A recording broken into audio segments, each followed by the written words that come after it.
Welcome to Blizzard Fire. We hope this video helps fire up your solution. In this video, I will explain how to make croissant dough from scratch. We'll start by gathering our essential ingredients.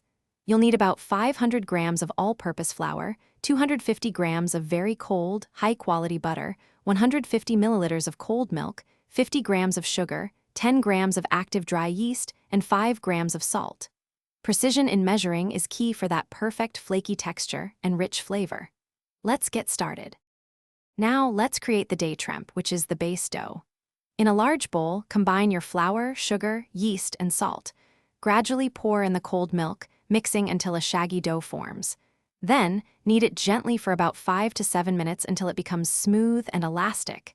This initial kneading develops the gluten. Once smooth, wrap the dough tightly and refrigerate it for at least 30 minutes to chill thoroughly.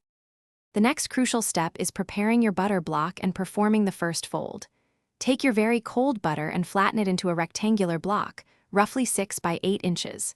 Now, roll out your chilled dough and carefully enclose the butter block within it, sealing all edges. Roll this dough-encased butter into a long rectangle, then fold it into 3 equal sections, like a letter. This is your first turn. Chill for 30 to 60 minutes.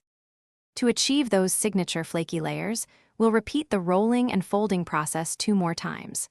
After each fold, remember to chill the dough for another 30 to 60 minutes. This resting period is vital for relaxing the gluten and keeping the butter cold and pliable. By the end of the third fold, your dough will have hundreds of delicate layers, ready to be shaped into beautiful, buttery croissants. Enjoy the process. Thanks for watching. If you found this helpful, don't forget to like and subscribe.